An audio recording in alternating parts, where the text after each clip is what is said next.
My teammates and I have said why we think that college athletes should be paid.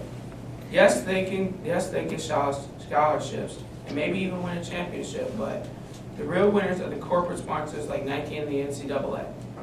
They make millions of dollars a year because they are broadcasting their sport.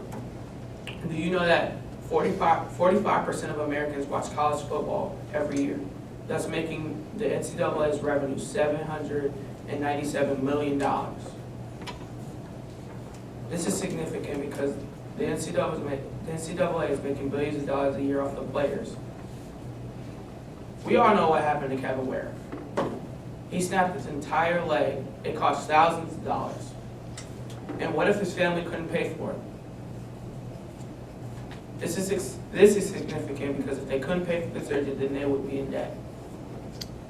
But the NCAA is making millions of dollars off these players, and they are not helping these players' families to pay for the surgery. My opponents may say that college athletes need money for things like gas and clothing, and I agree because students can and will need the money, but by getting a standard job, athletes can get the money and help themselves get ready for the future. Therefore, college athletes should not be paid for participating in sports. My opponents may say that athletes make money for NCAA but don't get anything back. But I disagree because NCAA gives Division I athletes scholarships. According to my research, the average college tuition is $9,410. This means that NCAA is paying athletes roughly $9,000 a year for their performance. After 4 years, that's $36,000. I know a lot of you don't have a car, but $36,000 can get you a really fancy one. Therefore, even though athletes don't get paid, they receive thousands of dollars in scholarships.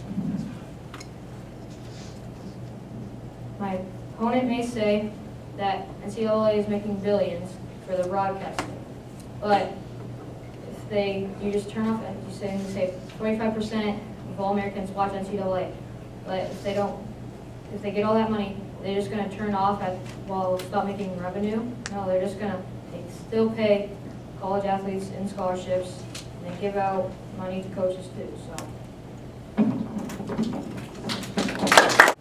My teammates have stated that we shouldn't pay college athletes because, as nice as it may sound, it won't prepare them for their future.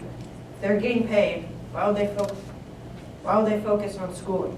Many of the students would develop this mindset after we introduce compensation into the NCAA.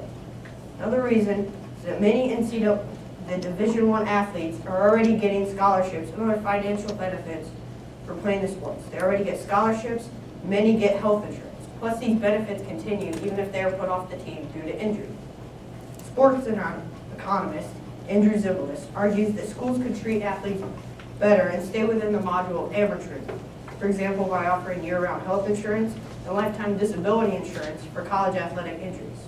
The fact that college athletes can get full scholarships and health insurance without getting a paycheck illustrates that they don't need extra income for participating in sports because they get benefits that allows them to not need as much money as other college students. My opponents have said the students need to balance a job, an athletic career, and a social life. My teammates would like to point out that, quite frankly, college students aren't responsible enough to manage all three. According to a Daily Finance article titled Alcohol in College, How Much Are Students Really Drinking, states that the average college student spends about $500 a week on alcohol, and that the average undergrad spends about 16.5 hours a week drunk. We don't need to give students any more drinking money. What they should really do at that time is get a real job and do actual work. In fact, the same article states that if instead of being drunk, they spent that 10.6 hours a week actually doing a job and taking about $8 an hour home, after taxes and deductions, of course, they would have $4,409.60 per year. For a course of 5 years, that's $22,048. If I was average student debt being around $29,000, most of their debt could be paid off with those 10 hours a week spent doing actual work. Therefore, college athletes should not receive compensation for participating in college sports because they're not responsible enough to manage a job, a social life, and athletic career. Lastly, imagine a world where new workers are coming in the workforce not ready for their jobs. This would be chaos. They would have lots of college debt, they wouldn't be prepared, and they'd they'd be experiencing getting drunk. Does anyone want that? No, of course not. That's not a future we need. So by introducing compensation, NCAA, we're ensuring this future. My opponent may say that college athletes should not be paid because they say that these athletes get the privilege to go to school and play the sport of their choice, and that it is not a job. We disagree because these athletes have the same schedule as someone with a job. The workload trails off from 50 to 60 hours a week, then eases to 40 to 50 hours a week once the season and classes begin. Weeks with road games include 37-hour stretch that includes travel, practice, a 3 to 4 hour game, and some time to sleep in a strange hotel, says Chris Isidore. Adults on average put 40 hours a week into their job. Now, the only difference between players and these adults is the adults are getting paid to put up to 40 hours into a job. These players and athletes put even more time into something that they aren't getting paid to do.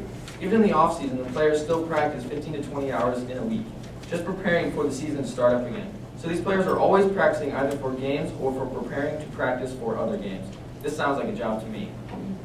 My opponent may also say that college athletes should not be paid because a college education is valuable. But we disagree, because a lot of college athletes drop out of school because they're not being paid.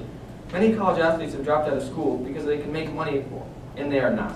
Some players are good enough to play professionally while they are in college, and because their college isn't paying them to be good. Oh my goodness. They have no incentive to stay and finish getting their education. They would much rather go and play their sport professionally and get paid millions of dollars a year instead of finishing their degree. If college athletes were being paid, then they would have that incentive to stay in school and get their degrees. If college athletes have a degree, even if their sport doesn't work out, they have a degree to fall back on so they won't be unemployed. I was going to make sure I got my degree, and I really didn't think the NFL was much of a possibility, he said. But then it got into my head and maybe actually could. Jake knew a long shot. This just goes to show that a lot of athletes will drop out of college even when they think they shouldn't. Therefore, college athletes should be paid because they will be less likely to drop out of school.